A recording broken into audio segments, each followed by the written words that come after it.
Bonjour à tous, Bonjour à tous, je suis Aurélie et moi c'est Régis. et bienvenue à Proche de toi. C'est une joie pour nous de vous retrouver. Proche de toi, qu'est-ce que c'est? C'est une chaîne qu'on a créée il y a quelques mois. Le but, c'est vraiment de vous aider à vous rapprocher du cœur de Dieu, Mhm. vous rapprocher des plus proches qui vous entourent, à commencer par votre conjoint, pour que vous ayez un cœur restauré et une vie épanouie en Christ pour rayonner autour de vous. Ouais, c'est un bon temps de restauration où on va échanger sur des sujets qui sont pour aller relativement simples mais intéressants. On espère. Oui, on partage aussi la parole de Dieu, nos expériences, nos vécus, tout ce qu'il peut faire pour qu'on ait un bon temps de restauration. Amen. Et quel est le thème du jour? Le sujet du jour, j'ai l'impression de casser l'ambiance quand on va l'annoncer, mais de toute Casse, façon, casser l'ambiance, casse l'ambiance. De toute façon, il y a pas de surprise parce que vous le voyez déjà dans le titre. On veut vous parler d'un sujet important avec lequel on a tous déjà été confrontés, qui est la honte. C'est clair, moi je pense que je pourrais faire ribambelle. Ça se dit une Oui, ribambelle de... ribambelle. une ribambelle d'histoire avec toutes les fois où j'ai eu la honte, où je me suis vu la honte ou autre chose. Maintenant, d'en rire, c'est une chose. Parfois, il y a des situations, on peut pas en rire et en fait, c'est un peu dans ça qu'on va avancer en se basant sur la parole. Exactement. Mais qu'est-ce que ça veut dire Qu'est-ce que ça finalement veut honte? dire? Vas-y, moi. Petit Donne-nous une point, définition du dictionnaire ou je sais pas du... ouais. Petit point étymologique Vas-y. tiré du dictionnaire de l'Académie française. Donc, au cas où vous ne vous étiez jamais posé la question, honte vient du terme onipa, donc qui est issu du francique, une langue qu'on parlait ici en France au VIe siècle. Et il y a vraiment cette idée de déshonneur, d'humiliation, de couvrir quelqu'un, donc de honte, sachant que ça décrit aussi le sentiment d'indignité, donc d'infériorité, ce que la personne ressent quand voilà, il y a cet opprobre qui vient sur elle. Et la honte, c'est vrai qu'elle peut arriver à travers différentes façons, par une action qu'on a commise, par une injustice qui a été dite, par un mensonge aussi. Tout ça amène des situations compliquées. Et moi, ce qui me frappe dans le terme couvrir, c'est que c'est vraiment quelque chose qui vient sur soi. Ouais. Et c'est vrai que l'une des choses, tu as raison de le dire, parce que c'est de ne pas en prendre l'identité. Ouais, c'est ça. Souvent, lorsqu'on est victime de quelque chose ou croit à une honte, vu que les gens nous appellent que par ça, et ben ça devient un nom et en fait finalement on ne sait plus qui on est, si je suis Régis ou alors si je suis ma honte. Ouais, exactement. Et je pense que l'idée derrière, enfin le sentiment plutôt, pardon, qui vient après, c'est en fait on a envie de se cacher. Parce que comme c'est quelque chose qu'on porte sur soi, qui a envie de parader dans la rue et de se montrer au grand jour avec ça? Avec honte, honte, Ouais, honte, ouais, ouais. ou autre chose. C'est vrai que c'est pas une situation qui est facile, mais bonne nouvelle, il y a des solutions. Et c'est quand même un problème qui date depuis très longtemps parce que on sait qu'à la chute d'Adam et Ève, il y a eu des sentiments qui sont venus très très vite et la honte en fait partie, où vraiment ils se sont dit bah là il faut qu'on se cache, il y a quelque Mhm. chose qui vient sur nous et il faut qu'on couvre ce que l'on voit, en l'occurrence par une peau de vêtement, enfin une peau d'animal. C'est ça totalement. Et c'est ouais, du coup c'est un instinct primaire je pense. Ouais, qui est depuis, depuis toujours. Depuis belle lurette. Je pense que parfois, j'ai envie de dire, parfois la honte, ça peut être une protection. Bah oui, parce que ça peut aussi éviter de nous mettre dans des situations compliquées, Mm. mais ça doit pas être une identité. Et je vous invite aussi à aller dans ce passage qu'on peut trouver dans Jean 8, qui parle de la femme adultère. Alors, à cette époque-là, c'était pas comme aujourd'hui, hein, où l'adultère, bon, j'avoue même qu'aujourd'hui, c'est assez compliqué, Oui. mais à l'époque, du temps de Jésus sous la loi, même avant lui, bah, tu pouvais te faire lapider. Donc du coup, c'était vraiment dangereux, quoi. C'était amené à être surpris en train de commettre un adultère. Mais là, on va voir que l'histoire, elle s'est passée différemment. Est-ce que tu veux le lire ou je lis? Allez, je peux lire. Vas-y, ok. Jésus se rendit au mont des Oliviers. Mais dès le matin, il revint dans le temple, et tout le peuple s'approcha de lui. Il s'assit et se mit à les enseigner. Alors les spécialistes de la loi et les pharisiens amenèrent une femme surprise en train de commettre un adultère. Ils la placèrent au milieu de la foule et dirent à Jésus: Maître, cette femme a été surprise en flagrant délit d'adultère. Moïse, dans la loi, nous a ordonné de lapider de telles femmes. Mm. Et toi, que dis-tu? Il disait cela pour lui tendre un piège, afin de pouvoir l'accuser. Mais Jésus se baissa et se mit à écrire avec le doigt sur le sol. Comme il continuait à l'interroger, il se redressa et leur dit: Que celui d'entre vous qui est sans péché jette le premier la pierre contre elle. Puis il se baissa de nouveau et se remit à écrire sur le sol. Quand ils entendirent cela, accusés par leur conscience, ils se retirèrent un à un, à commencer par les plus âgés et jusqu'au dernier. Jésus resta seul avec la femme qui était là au milieu. Alors il se redressa, et ne voyant plus qu'elle, il lui dit : « Femme, où sont ceux qui t'accusaient ? Personne ne t'a donc condamnée ? » Elle répondit : « Personne, Seigneur. » Jésus lui dit : « Moi non plus, je ne te condamne pas. Vas-y, et désormais ne pêche plus. » Ah, super. Belle lecture. J'aime bien ce passage. C'est Beaucoup même, vraiment, ouais, si je peux me permettre. c'est vraiment un de mes préférés. Je vais les réutiliser pour expliquer la grâce une autre fois. Ça, c'est sûr. Mais j'ai vraiment envie de nous inviter à travailler notre imagination. Le but, c'est pas de remplacer la parole de Dieu, mais de se dire, bah, c'est vraiment un événement qui s'est passé. Il y a que Jean qui en parle. Allons savoir pourquoi. Et en fait, de vraiment se dire, cette femme-là, elle a été surprise en train de commettre un adultère. Et ce qui est déjà injuste, c'est que c'est la seule qui est amenée. Déjà, jusqu'à preuve du contraire, on ne peut pas être adultère seul. On peut pas commettre un adultère On seul, ne peut ouais. pas commettre un adultère seul, pardon. Bah, c'est vrai, enfin, Ouais, bah bien sûr. Et donc, du coup, il n'y a même pas son vis-à-vis. C'est-à-dire que, bah, il y a des fortes chances que lui il soit échappé, qu'il soit enfui ou qu'il fasse partie de ceux qui la condamnent. Bah, ça, on ne saura jamais. Mm. C'est pas ça qui est le plus important, mais c'est plus se dire, bah, non seulement je suis entré dans mon intimité, les gens sont entrés dans mon intimité et je suis la seule à être pris en faute. Ouais, et puis du coup, je suis la seule à être couverte d'opprobre. Exactement, Ouais. exactement. Et le pire, c'est qu'en plus, c'est même pas une humiliation qui est d'un côté, c'est public, parce qu'un peu, ça allait traîner par beaucoup de personnes. Et en fait, à cette époque-là, comme je l'ai dit tout à l'heure, elle sait que là, c'est la lapidation. Donc du coup, elle est traînée de rue en rue et elle comprend que pendant qu'elle est en train d'être traînée, évidemment, elle est tirée de façon très compliquée et tout, par des gens agressifs, qu'elle est pris pour piéger Jésus. Ouais, exactement. Du coup, c'est vraiment, Mm. franchement, je pense qu'en valeur en tant qu'identité, Ouais. Oui. c'est Mais tu compliqué. sais, c'est comme un millefeuille. Mm, Genre, t'as la honte de la découverte. mm. T'as la honte d'être traînée dans la rue. T'as la honte d'être amenée aussi bah, devant ce maître dont elle avait peut-être déjà entendu parler. Celui dont on pense que c'est potentiellement, comme tu as dit, Rabbi, mais le Messie, et que lui, bah, du coup, il n'a pas d'autre choix que d'accomplir Oui, la loi. oui, parce que bah, une autre couche de honte. En plus, je sais que j'ai fauté et que on m'a vu. Donc, Mm, je peux même pas masquer ce que j'étais en train de faire, mm. ce péché. Et elle arrive, elle est à genoux, et alors qu'elle entend tout le monde parler et tout, je pense que là, la tension, elle est vraiment au sommet. Un brouhaha, puis un silence. Maître, cette femme a été surprise en train de commettre un adultère, en flagrant délit d'adultère même. Double honte. Double honte, effectivement. Et toi, que penses-tu? Qu'est-ce qu'elle a dû ressentir?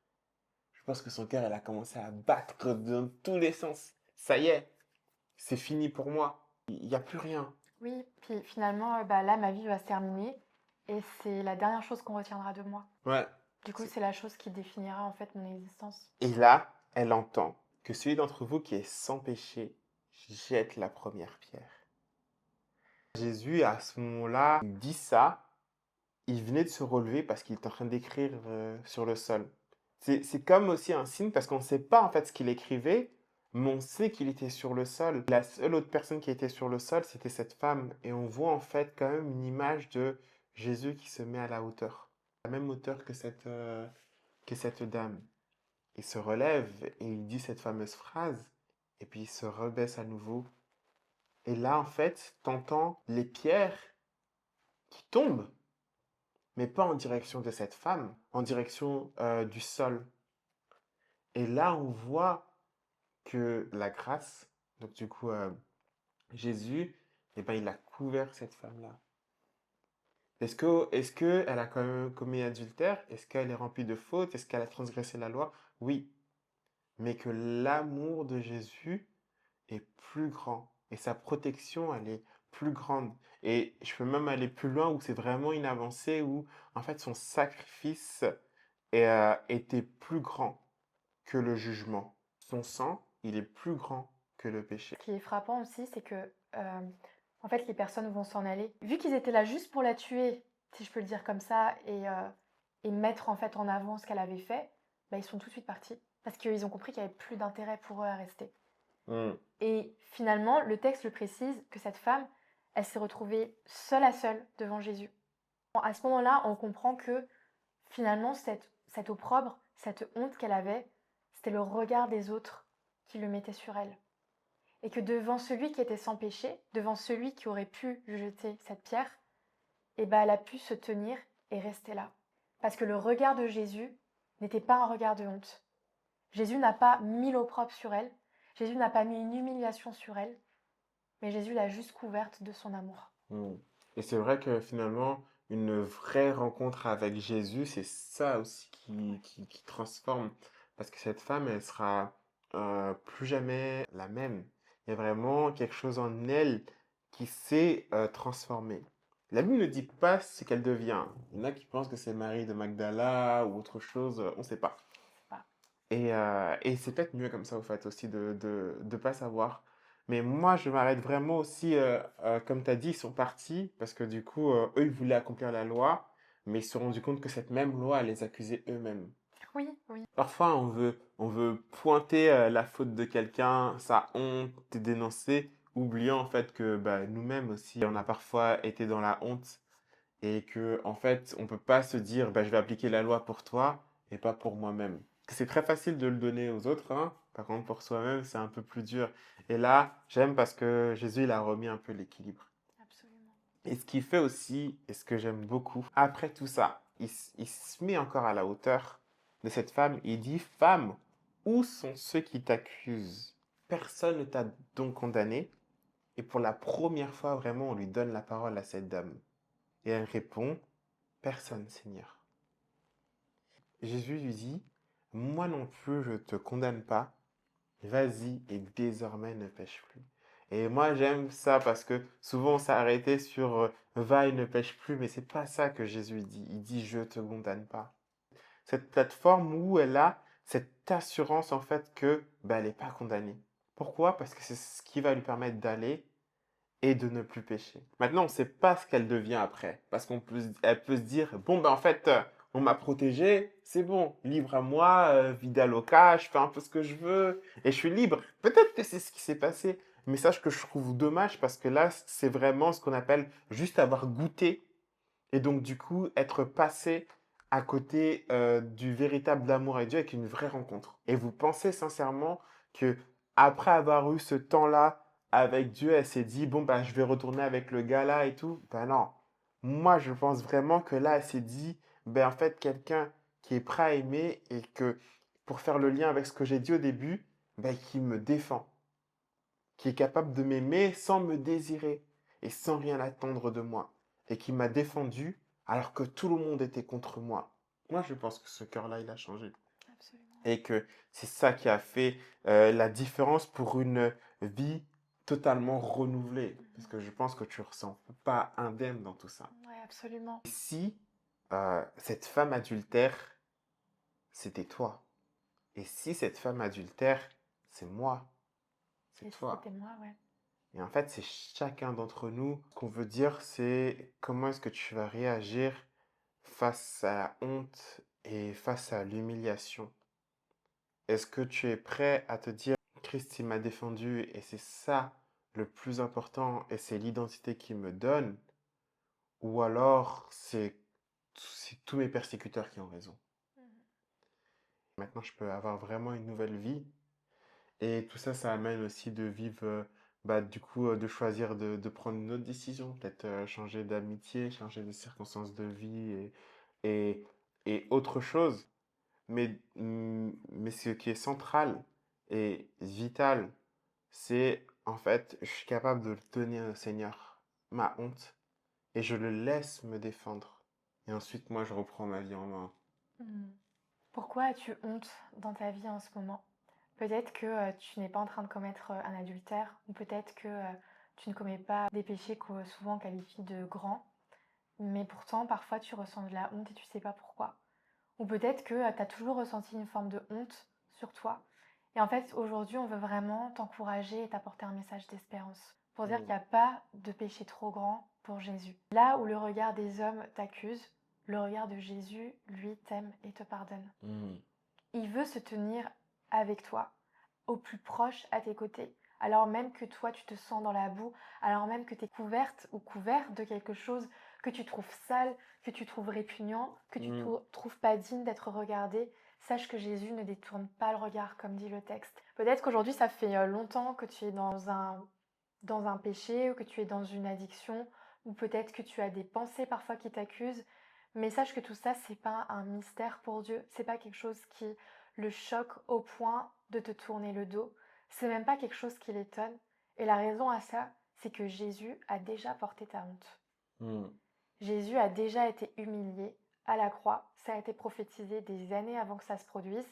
Et même avant qu'il soit crucifié, il a démontré devant cette femme adultère quel était son cœur. Et ça, c'était avant même qu'il accomplisse la loi à la croix. Alors, à combien plus forte raison, la honte n'est pas quelque chose que tu dois revêtir. Ouais. Et même si tu es oppressé, en fait, Absolument. par l'extérieur pour une faute que tu as commis et qui est visible, hein, tant que tu es encore en vie, tant que tu es encore sur Terre, c'est pas la fin. Il y a encore des perspectives qui sont possibles. Et honnêtement, je pense qu'il y a beaucoup de témoignages de gens qui étaient dans la honte et qui finalement ont fini leur vie comme ça. Mm. Mais je pense aussi que les témoignages ici sont légion de personnes qui s'en sont servies et qui ont utilisé ça comme une force et qui sont passées au-dessus de la honte, de l'humiliation ou d'un grand échec. Mm.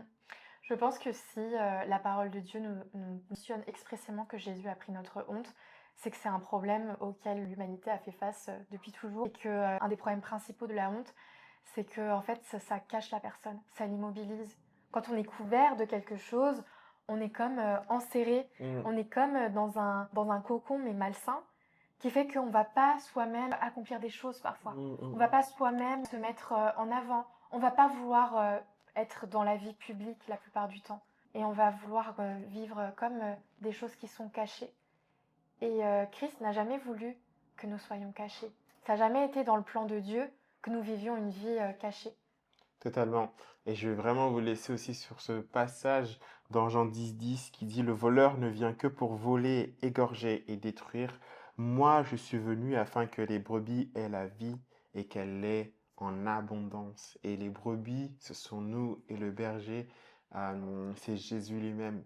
Et son désir, c'est que ta vie, elle porte du fruit, que ta vie, elle ait de la valeur, que ta vie, elle fasse plaisir et qu'elle soit pleine d'abondance. Oui, effectivement, comme Aurélie, elle a dit, ne demeure pas dans cette honte, ne demeure pas dans une situation où tu te flagelles. Au contraire, prends cette vie en abondance parce qu'elle est vraiment à disposition pour toi. Je pense que chaque situation de vie est vraiment spécifique et différente. Peut-être que tu as toujours ressenti une forme de honte depuis ta tendre enfance, une sorte de malaise et tu sais pas trop d'où ça vient. Sache que par définition, la nature humaine, parfois, elle porte des sujets de honte de génération en génération.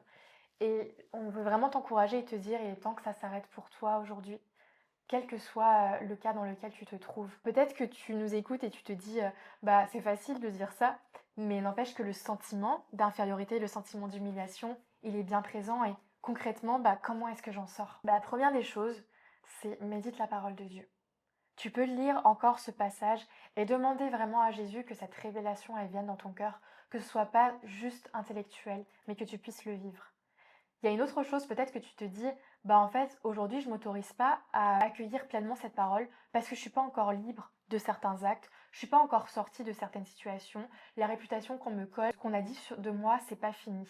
Mais j'ai envie de te dire que ça s'est terminé le jour où Jésus est allé à la croix. Il n'y a rien dans ton avenir, il n'y a rien dans ton passé qui peut t'accuser. Aujourd'hui, il est temps que tu puisses te dire, ça s'arrête et je vais pas attendre d'être libérée. En fait, Christ m'a déjà libérée. Je vais pas attendre que cette manifestation, elle vienne pour déjà vouloir sortir de ce sentiment. Que tu le crois ou que tu le crois pas, c'est déjà là. Ce serait comme par exemple croire que le soleil ne se lève pas à l'est tous les matins. Tu auras beau le croire, n'empêche que c'est avéré, c'est un fait. Le soleil se lève à l'est tous les matins. Prends vraiment cette déclaration.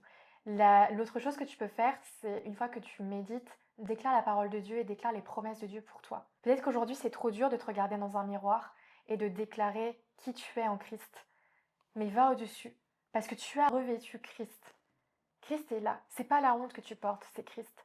Alors, fais cet exercice, regarde-toi dans le miroir et commence à déclarer qui tu es. Quand tu marches dans la rue, une autre chose que tu peux faire, c'est lever la tête et te dire de façon prophétique qu'en levant la tête, tu vas regarder le ciel parce que tu vas regarder à Christ. Christ n'est pas en bas, il est en haut. Commence à faire ces choses et médite qui tu es. Mais avant de méditer de qui tu es, médite sur qui Jésus est et quel est son cœur et approche-toi de lui. Tu n'es pas trop sale pour Christ. Il y a une autre chose que Régis a dite, c'est l'importance de l'entourage. Entoure-toi des bonnes personnes, des personnes qui ont compris ce que Christ avait fait pour elles et pour les générations à venir. On veut te laisser sur cette promesse qui est valable pour toi dès aujourd'hui. Et on t'invite à la serrer dans ton cœur, à la déclarer et à en faire vraiment la vision pour ta vie, mais aussi pour les générations futures.